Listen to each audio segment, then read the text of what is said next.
কলকাতা দক্ষিণে হাড্ডাহাড্ডি লড়াই, গুরুত্বপূর্ণ কেন্দ্রে তৃণমূলের প্রার্থী বিদায়ী সাংসদ মালা রায়, তার বিরুদ্ধে বিজেপির হয়ে লড়ছেন দেবশ্রী চৌধুরী। বামেদের পক্ষ থেকে মালা দেবশ্রীর প্রতিদ্বন্দ্বী সায়রা শাহ হালিম।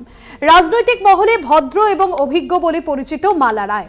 অন্যদিকে দেবশ্রী চৌধুরীকে তার পুরনো কেন্দ্র ও মন্ত্রিত্ব থেকে সরিয়ে এখানে প্রার্থী করেছে বিজেপি। ভোট প্রচারে সায়রার সওয়াল তৃণমূলের দুর্নীতি আর বিজেপির ইলেকটোরাল বন্ডের বিরুদ্ধে। প্রচারে কি বলছেন তিন প্রার্থী শুনে নেব। শহর ভিত্তিক আমরা কনস্টিটুয়েন্সি, আমাদের কোথাও জল জমবে না, পানি জল ঠিকঠাক পাবো, পরিষ্কার পরিচ্ছন্ন থাকবে, আলোটা ঠিক জ্বলবে, পার্কিং স্পটগুলো ঠিক থাকবে। এছাড়া 70টা প্রকল্প যেগুলো করে দিয়েছেন তৃণমূল সরকার, যেটা দিচ্ছে সমস্ত দলমত নির্বিশেষে সব মানুষের সঙ্গে কাছে, সেটা আমরা মানুষকে বলছি, মানুষকে বোঝাচ্ছি। মানুষ পৌঁছ পেয়েছে কিনা জানতে চেয়েছি, যে না পেয়ে থাকলে যদি কোনো অসুবিধে থাকে আবার আমরা আমাদের অফিসে গিয়ে সেটা যাতে পেতে পারে তার ব্যবস্থা করার জন্য সেটাও আমরা হেল্প করে দিচ্ছি। সুতরাং এই পরিষেবা মানুষকে আমাদের অনেক কাছে এনে দিয়েছে এবং মানুষকে বেশি বলতে হচ্ছে না। লক্ষ্মীর ভাণ্ডার মানুষকে বলতে হচ্ছে না, স্বাস্থ্যসাথী মানুষকে বলতে হচ্ছে না, কন্যাশ্রী, রূপশ্রী, সবুজ সাথী এগুলো মানুষকে বলতে হচ্ছে না। বিনা পয়সার চাল, গ্যাসের দাম 500 থেকে 1100 টাকা হয়েছে। মোদিজি এটা কন্ট্রোল করার ক্ষমতা নেই। তার কারণ হচ্ছে এটা যারা কন্ট্রোল করে, ইন্টারন্যাশনাল মার্কেট যে এখানে যারা কন্ট্রোল করে সেটা মোদির আয়ত্তের বাইরে।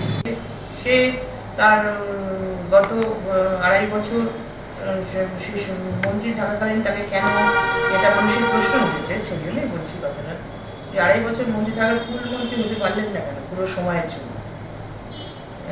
তো সেখানে মোদিজি তাকে সরিয়ে দিতে বাধ্য হলো কেন? এলাকাবাসী, রায়গঞ্জের এলাকাবাসী তাকে সরিয়ে দিতে বাধ্য করলো কেন এবং রাখতে পারলো না কেন? আজকে সেটা ওনার প্রশ্ন হওয়া উচিত, যে ওনার নিজেকে ভাবনা করতে হবে, নিজেদের চিন্তা করতে হবে যে কেন এরা রাখলো। উনি সেটা নিয়ে বরং ভাবুন। একটা মন্ত্রী এসে, একটা প্রধানমন্ত্রী থেকে, অমিত শাহ থেকে তার হয়ে কেউ প্রচার করলো না, তারপর নেতারা অন্য জায়গায় প্রচার করে বেড়াচ্ছে। আজকে আমাদের বিজেপি প্রার্থীর সম্বন্ধে তারা একটা প্রচার করলো না, এটা নিয়ে তো ভাবতে হয় যে কেন এলো না। তাই জন্যেই বলবো, কোনো প্রার্থী ছোট করে আমি দেখি না, কারোর সম্বন্ধে কোনো তিক্ত মন্তব্যও আমি করতে চাই না, করিও না কখনো।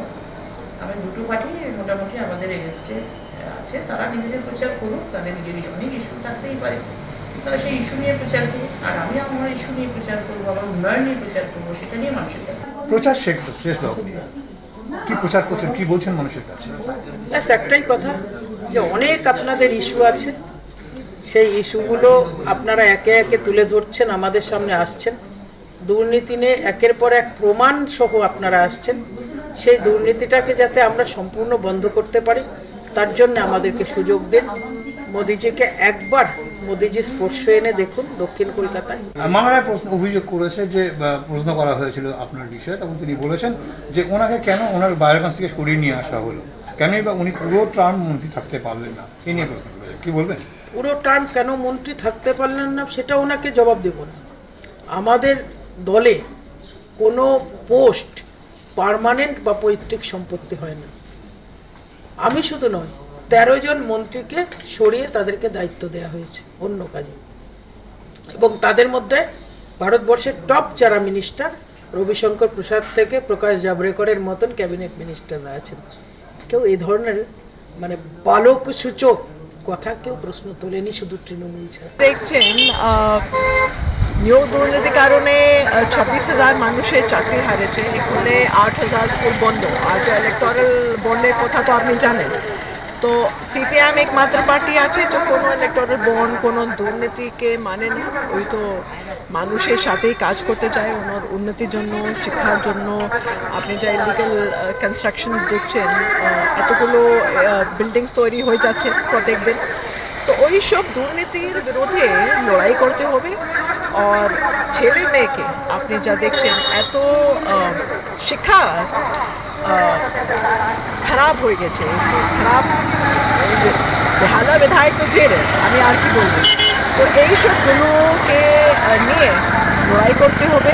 আর মানুষের এই বছর অনেস্ট ক্যান্ডিডেটকে চায়, আর এই বছর শিক্ষিত মানুষকে দেখতে চায় যে ওনার সঙ্গে থাকে, ওনার সঙ্গে একটু উন্নয়ন জন্য ফিউচার জন্য একটু কাজ করতে চায়। মানুষের ইয়াং ফিট ক্যান্ডিডেটকে দেখতে চায়। আমি যা গার্ডেন লিস্টে ছিল আমি 4 কিলোমিটার ওয়াক করেছি। মালা রয় তো জিপের মধ্যে ফ্যান ট্যান সবগুলো একটু মানুষের চায় হার্ডওয়ার্কিং ক্যান্ডিডেট যা উন্নতির জন্য কাজ করতে পারে, যা লড়তে পারে পার্লামেন্টে। ওনাকে তো কোনো দেখতে পাচ্ছেন না কোনো পার্লামেন্টে কি ইস্যুতে লড়াই করেছে না করেছে মানুষে জানে।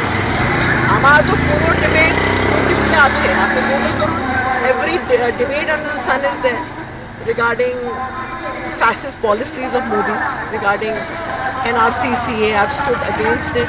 I've stood for the youth. I've stood for women.